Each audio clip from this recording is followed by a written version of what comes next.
טוב, אז ברוכות וברוכים הבאים לסרטון ההדרכה של איך מוסיפים את יומן האגודה או קלנדר האגודה.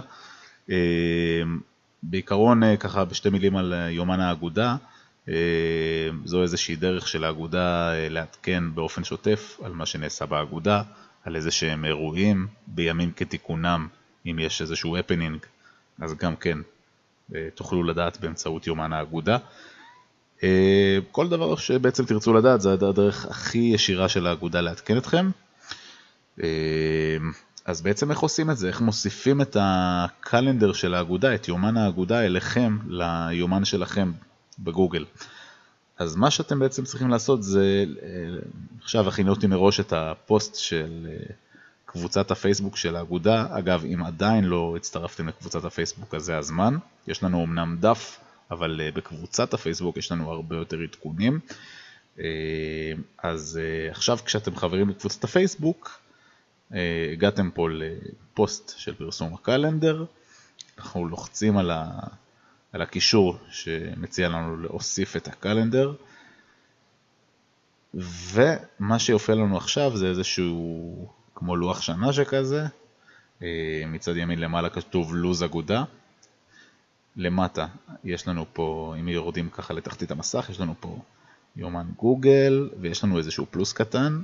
אם נשאיר את העכבר, באמת יופיע לנו איזשהו כיתוב, שיהיה כתוב הוספה ליומן גוגל. אז אנחנו לוחצים על הפלוס הזה. אוקיי, ועכשיו בעצם משהו ישאל אותנו לאיזה חשבון גוגל אנחנו רוצים להוסיף את היומן. אז לצורך העניין אני אכנס פה לאיזשהו אימייל. אני מזין את הפרטים.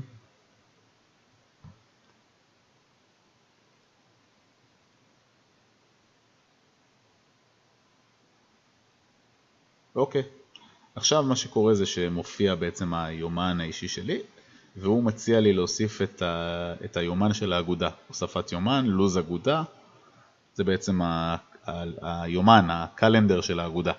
אנחנו כאן לוחצים על אוסף. ואופ, היומן נוסף.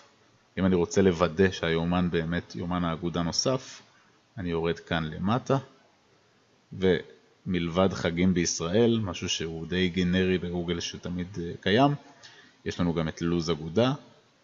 ככה אנחנו יודעים שמה שמסומן אצלי לפחות בוורוד, אז אני יודע שבעצם הוא שייך לאירועים שקשורים לאגודה.